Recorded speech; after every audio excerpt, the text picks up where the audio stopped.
안녕하십니까. 오늘은 빚을 많이 내가지고 부동산을 사게 되면 나에게 일어나는 변화에 대해서 이런 주제로 한번 이야기를 해보도록 하겠습니다. 빚을 적정하게 낸 경우에는 변화가 좀 덜하겠지만, 자기가 생각했을 때 조금 과하게 빚을 냈다, 특히 부모님한테 이야기했을 경우에 부모님이 좀 놀랄 정도로, 그러니까 지금 부모 세대, 흔히 말하는 베이비 부모 세대 60대 이상 같은 경우는 저 빚에 대해서 상당한 두려움을 안고 있고, 그 당시에는 빚을 내가지고 은행 융자를 내서 집을 사거나 사업을 해가지고 실패한 분을 많이 봤기 때문에 그분들은 빚을 상당히 두려워하죠. 그래서 그분들한테 이야기했을 때 과도하다, 걱정 어린 눈빛을 준다 이거죠.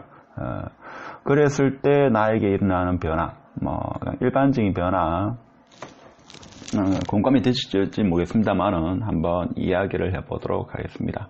아직까지나 개인적인 생각이고, 지인들, 빚을 좀 많이 낸 지인들 보면 이러한 반응과 이러한 생각을 하는 것으로 저는 생각이 들어서 같이 한번 이야기를 해보는 시간을 가지도록 하겠습니다.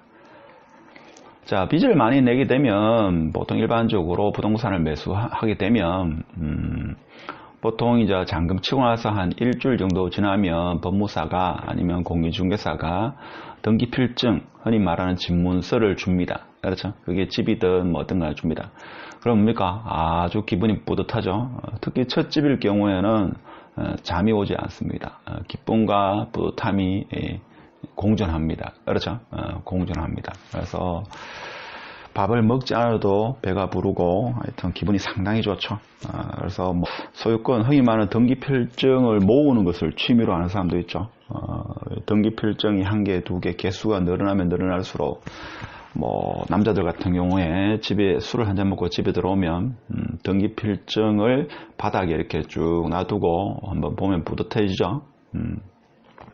근데 융자, 흔히 말하는 빚을 많이 냈을 경우에는 이제 이자와 원금 납입일이 되면 초조와 불안과 좀 두려움이 좀 있습니다. 그러니까 기쁨도 있지만 융자에 대한 어떤 불안감이 좀 있죠. 그래서 일상을 살다가 이제 한 번씩 처음엔 하루에 한두 번 생각이 나죠. 그러니까 최초로 융자를 좀 많이 낸 사람, 과거의 융자에 대해서 경험이 있는 사람은 좀 덜하지만 처음이고 좀 과다하게 융자를 냈다, 이런 분은 가슴 한가운데 한간 머리에 바위 덩어리를 이렇게 안고 일상을 생활하는 듯한 그런 느낌도 올 겁니다. 그래서 빚이라는 것은 빚이라는 바위 덩어리가 나와 함께 한다, 이렇게 생각이 들죠. 한 번씩 기분이 좋다 하도 빚만 생각하면 갑자기 좀 우울해지고 몸이 무거워지고 이렇게 그런 생각도 듭니다. 그래서 그러다 보니까 이 빚을 줄이기 위해서 이제 고민이 시작됩니다. 빚을 어떻게 하면 좀 갚지, 이런 생각이 듭니다. 그렇죠? 고민이 시작됩니다. 고민이 시작되고, 그 다음에 하다 보면 이제 과거에는 뉴스도 많이 안 보다가 이제는 경제 뉴스라든지 경제 관련 그런 기사를 보게 되죠. 그래서 외환 위기나 경제 위기가 오게 되면 어떡하지, 집값이 떨어지면 어떡하지, 이런 생각도 많이 합니다. 저번에 제가 빚에 대해서 한번 이야기할 때 융자를 안고 사나 현금으로 전부 나의 돈으로 아파트를 사나, 아파트 떨어지면 똑같습니다. 그러면서 이제 집을 샀다고 이야기하면 주위 시선이 엇갈리죠. 그게 두 부류입니다. 대담하다, 젊은 나이에 아니면 융자를 많이 내가지고 집을 샀다는 게 대단하다, 칭찬인 듯 하면서도 한편으로 좀 속대표현으로 간이 크다 하죠. 그런 표현으로 일단 칭찬으로 생각하겠습니다. 자, 그렇게 이야기하는 사람이 있는 반면에 또 한 부류는 그 많은 융자금 어떻게 갚을 거냐 라고 이제 좀 걱정 어린, 걱정을 하면서 좀 비아냥하는 이런 부류도 있죠. 그래서 대부분의 제 주위에도 보면 융자를 극도로 싫어하는 분이 있는 반면에 융자는 적절히 관리만 하면 된다, 이렇게 크게 두 부류로 나눕니다. 그래서 융자를 싫어하는 분이 계시고 융자를 적극적으로 지렛대 효과를 이용하는 분이 계시고 그렇습니다. 그래서 이런 주위의 지인들의 이런 반응이 많죠. 특히 부모 세대 같은 경우는 걱정을 많이 합니다. 뭐 직장은 어떻게 되노, 매달 얼마 갚노 부터 가지고 원금 이자고 얼마씩 갚노 하면죠. 대신 갚아줄 것도 아니면서 걱정을 많이 하죠. 저보다 걱정을 더 많이 합니다. 특히 가족들은, 연세가 많은 가족들은 더 많이 걱정을 하죠. 그래서 저녁에 자려고 뭡니까? 누우면 잠이 오지 않죠. 잠이 오지 않습니다. 초창기에 등기필증을 받고 잠이 오지 않는 이유는 뭐 여러 가지 있겠지만 너무 기뻐서, 첫 집일 경우에 너무 기뻐서 잠이 안 오죠. 잠이 안 오면서도 또 한편으로 뭔가 하면 두려움이 살짝 있습니다. 근데 시간이 지나면 지날수록 기쁨은 조금 줄어들고 이제 두려움이 이제 커지죠.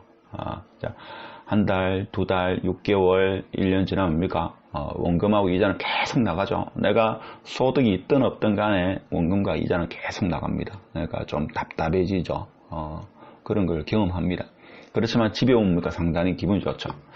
그래서 최근에 뭡니까? 그 포항이나 이쪽 지역에 지진이 몇 년 전에 좀 오곤 했죠. 그래서 첫집, 특히 뭐 총각이나 결혼하지 않은 미혼 남녀 같은 경우는 지진이 오더라도 뭡니까? 기둥을 잡습니다.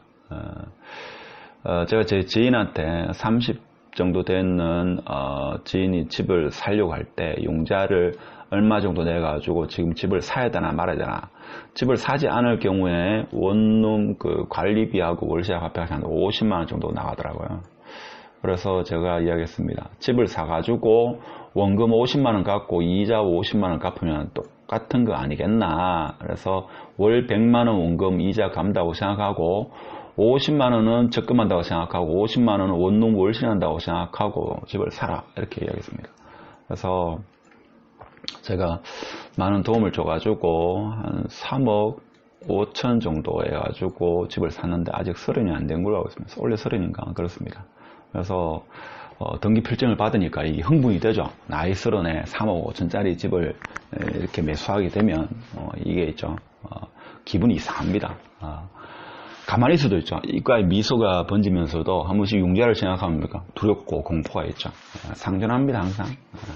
우리 삶은 항상 리스크를 안고 있습니다. 그래서 제 지인들 중에 그 대학병원에서 아주 오랫동안 일했는 그런 지인이 있는데 그분은 하시는 말씀이 사람이 병에 걸리지 않는 게 이상하다 이런 이야기를 합니다. 그러니까 마찬가지로 우리 재테크라는 것은 항상 위험이 도사립니다. 그것을 내가 컨트롤할 수 있느냐 없느냐 이게 이제 문제 해결 능력이죠. 곧 이게 부자로 가는 어떤 그 과정입니다. 그래서 용자는 저번에 뭐 이야기했듯이 30년 모기지론 고정금리로 하면 예측 가능하다 뭐 이런 이야기도 했습니다. 그래서 또 초창기에는 뭔가 뭐 기가 시간이 빨라집니다. 그렇죠. 특별한 약속도 없는데 혼자 살면 집에 기다리는 사람도 없는데 뭐 집이 혹시나 무너지지는 않았을까. 그 아늑한 보금자리를 느끼기 위해서 좀 빨리 귀가하는 그런 것도 있죠. 그다음에 또 뭔가 하면 친구들이나 지인들과 만남을 더 많이 가져가지고 자랑 아닌 자랑을 하죠. 자랑을 합니다. 다 그런 건 아니고 뭐 제 경우에도 일부 그렇습니다. 저는 뭐 첫 집을 사고 뭐 아르바이트로 해가 집을 샀기 때문에 더 하겠죠. 누우면 한 일주일 동안 잠을 못 잤습니다. 너무 좋아가지고 용자에 대한 두려움은 좀 시간이 지나면서 조금 있던데 하여튼 기뻐서 일주일 동안은 거의 잠을 못 잤습니다. 자, 그렇고 그러면 실질적으로 내 생활에 어떤 변화가 일어날 거냐. 처음 한 달, 두 달은 상당히 기분이 좋죠. 물론 계속 기분이 좋습니다. 1년, 2년은 기분이 좋죠. 한 번씩 뭡니까? 다른 걸 하지 않고 커피 한 잔만 마셔도, 커피 한 잔 마셔가지고, 거실, 베란다에서 밖을 내다보는 그 자체로도 기쁘다. 근데 한 번씩 이제 용자에 대한 걸 생각하면, 소비를 강제적으로 통제합니다. 제가 볼 때는 이게 누가 가르쳐 주지도 않는데 소비를 강제적으로 이제 줄입니다. 조금 전에 제가 이야기했던 제 아는 지인 원래 30살인데 뭐 귀가 늦으면 택시를 타고 가고 아침에도 늦으면 택시를 타고 가는데 집을 사고 나서 저는 30분 더 일찍 일어난다고 합니다. 그래서 대중교통을 이용한다고 합니다. 택시비를 아껴가지고 원금을 갚는다 이거죠. 소비를 줄입니다.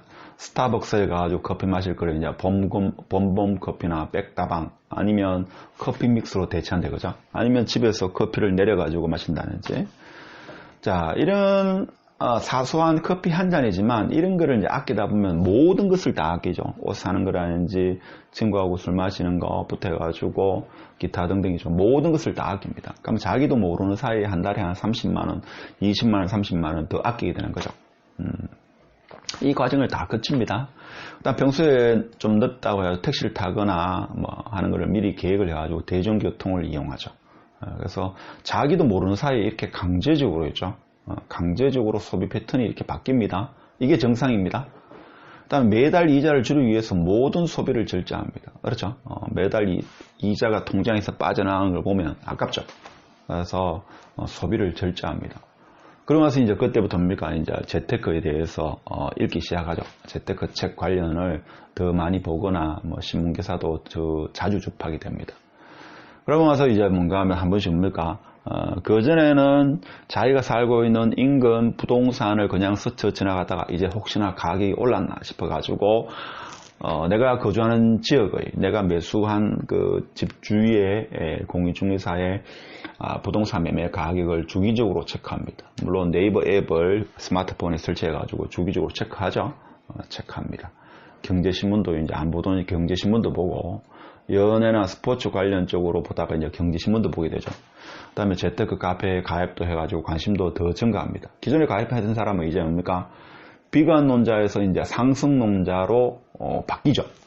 그 전까지는 집을 사기 전까지만 하더라도 집값은 떨어진다 하다가 이제 집을 사고 나면 집값은 물가 상승률 이상으로 상승한다. 6.25 전쟁 이후에 우리나라 아파트 값은 부동산은 계속 올랐다라고 주위 사람들한테 상승론자가 됩니다. 그 다음에 또 뭡니까? 이제 부동산에 대해서 맹신을 하죠. 투자 상품 중에서는 뭐 금, 달러, 채권, 뭐 예금, 적금 중에서 부동산이 최고다. 이런 또 확신을 가지게 됩니다. 이런 생각도 하게 되죠. 그리고 또 뭔가 하면 나도 모르게 나도 이제 중산층이다라는 이런 어떤 자부심을 갖게 됩니다. 이건 제 이야기가 보통 일반적으로 하는 이야기입니다. 저도 이런 생각을 일부 하게 됐죠. 일부 하게 됐습니다. 그 다음에 매달 이자가 줄어들면, 자, 그림그리가 달라집니다. 세상이 아름다워 보이죠. 세상이 아름다워 보이고, 자본주의가 아주 좋아 보이고, 뭐 하여튼 뭐, 긍정의 마인드가 많이 생기죠. 긍정의 마인드가 많이 생깁니다. 그 다음에 일에 대해서 더 열심히 일하게 되고, 결과적으로 소비를 줄이게 됩니다. 소비로. 자. 그러니까 집을 사고 나면 융자를 많이 내면 강제적으로 나도 모르는 사이에 소비를 강제적으로 통제한다. 즉 줄이게 된다. 그래서 제가 볼 때는 집을 사기 전에는 두려움이 상당히 강했는데 이제 뭡니까? 그 두려움도 있겠지만 두려움은 점차적으로 줄어들고 즉 매달 내는 이자 내가 원금을 조금씩이라도 갖게 되면 두려움은 줄어들고 희망이 나를 자유롭게 합니다. 사실 이거는 뭡니까? 쇼생크 탈출에 나오는 그 중요한 멘트죠. 두려움은 나를 죄수로 만들고 희망은 나를 자유롭게 한다 하는 건데 두려움은 나를 옥죄고 희망은 나를 자유롭게 한다. 뭐 이런 생각을 보통 많이 하지 않나 이런 생각이 듭니다. 여러분 생각 어떻습니까? 제가 생각할 때는 보통 뭐 나이 들어가지고 집을 사면 뭐 어떨지 모르겠습니다만은 뭐 30대 초중반, 20대 후반, 30대 초중반에 집을 사게 되면 뭐 누구나 이런 생각을 좀 할 겁니다. 그래서 빚이란 것은 항상 내가 컨트롤 가능해야 된다. 이것만 머리에 기억하시면 됩니다. 쉬운 표현으로는 감당할 수 있어야 된다. 빚을 내가 감당할 수 있어야 된다. 그러니까 빚을 좀 과도하게 내더라도 내가 감당할 수 있을 것 같다. 내 월급에서 원금 이자를 갖고 생활하기에 충분하다. 그러면 그때부터는 뭔가 하면 내고 나면 자기도 모르는 사이에 소비를 강제적으로 통제가 됩니다. 만약 통제하지 않고 과거보다 더 많은 소비를 한다. 그러면 이건 뭔가 문제가 있는 거죠. 그래서 혹시나 빚을 많이 냈거나 앞으로 빚을 내가지고 부동산을 취득할 생각이 있는 사람은 빚을 내서 부동산을 사고 나서의 생각, 이런 생각을 하는 사람이 적지 않다라는 것을 한 번쯤은 생각해보고 이렇게 부동산을 매수를 하든지 선택을 하기를 바랍니다. 오늘 영상 좋았다면 구독, 좋아요, 공유 부탁드립니다. 감사합니다.